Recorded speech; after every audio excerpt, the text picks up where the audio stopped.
Exortação Apostólica do Papa Francisco. A alegria do Evangelho. Uma igreja em saída. A evangelização obedece ao mandato missionário de Jesus. Ide, pois, fazer discípulos entre todas as nações.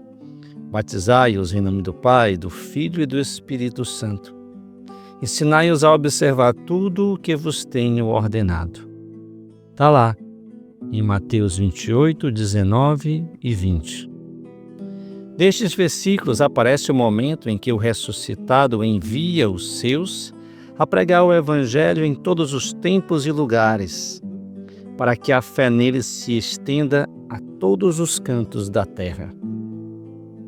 Na palavra de Deus aparece constantemente este dinamismo de saída que Deus quer provocar nos crentes. Abraão aceitou a chamada para partir rumo a uma nova terra. Moisés ouviu a chamada de Deus, lá em Êxodo 3:10, e agora vai, eu te envio. E fez sair o povo para a terra prometida. A Jeremias disse: a quantos eu te enviar, irás. Está lá em Jeremias 1, versículo 7. Naquele ide de Jesus, estão presentes os cenários, os desafios sempre novos da missão evangelizadora da Igreja. E hoje todos somos chamados a esta nova saída missionária.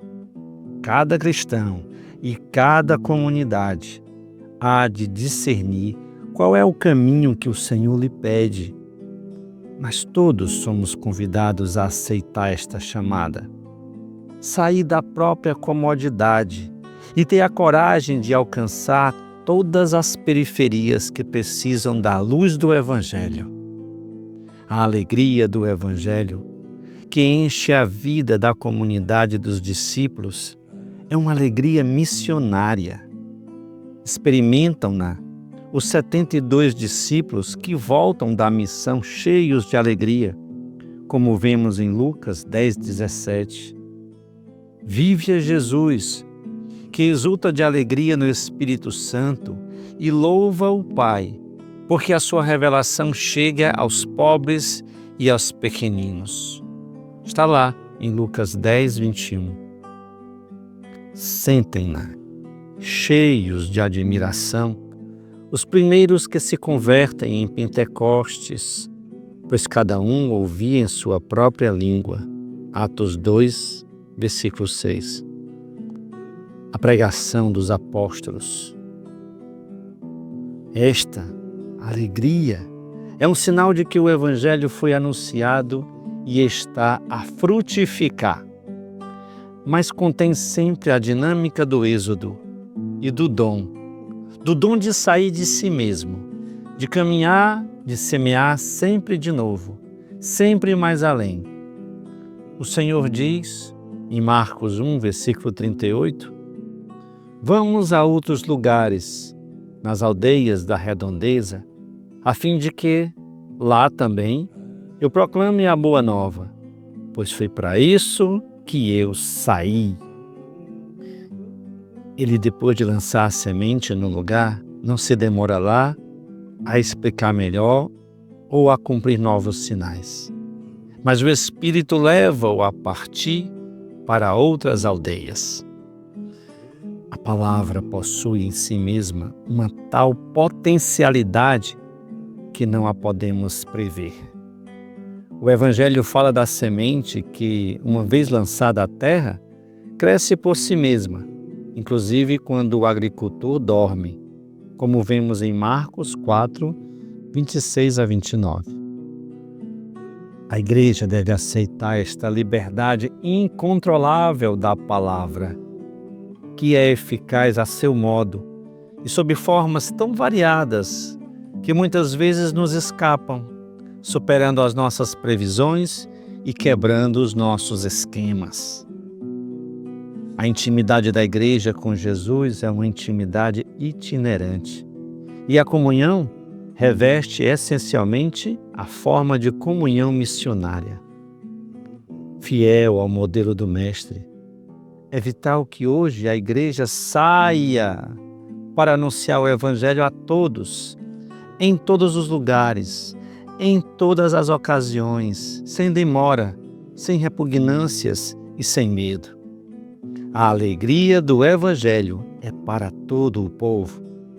Não se pode excluir ninguém. Assim foi anunciada pelo anjo aos pastores de Belém, em Lucas 2:10. Não tenhais medo, eu vos anuncio uma grande alegria, que será também a de todo o povo.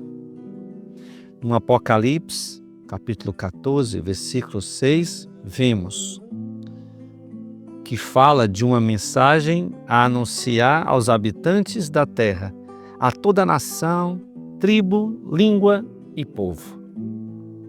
A igreja em saída é a comunidade de discípulos missionários que primeireiam, que se envolvem, que acompanham, que frutificam e festejam. Primeireiam, desculpai o neologismo, tomam a iniciativa. A comunidade missionária experimenta que o Senhor tomou a iniciativa, precedeu-a no amor. E por isso, ela sabe ir à frente, sabe tomar a iniciativa sem medo, ir ao encontro, procurar os afastados e chegar às encruzilhadas dos caminhos para convidar os excluídos. Vive um desejo inexaurível de oferecer misericórdia, fruto de ter experimentado a misericórdia infinita do Pai e a sua força difusiva. Ousemos um pouco mais no tomar a iniciativa. Como consequência, a igreja sabe envolver-se. Jesus lavou os pés de seus discípulos. O Senhor envolve-se e envolve os seus, pondo-se de joelhos diante dos outros para lavá-los. Mas logo a seguir, diz aos discípulos, como vemos lá em João 13:17, sereis felizes se o puserdes em prática. Com obras e gestos, a comunidade missionária entra na vida diária dos outros, encurta as distâncias, abaixa-se, se for necessário, até a humilhação e assume a vida humana, tocando a carne sofredora de Cristo no povo. Os evangelizadores contraem assim o cheiro das ovelhas e estas escutam a sua voz. Em seguida, a comunidade evangelizadora dispõe-se a acompanhar. Acompanha a humanidade em todos os seus processos, por mais duros e demorados que sejam. Conhece as longas esperas e a suportação apostólica.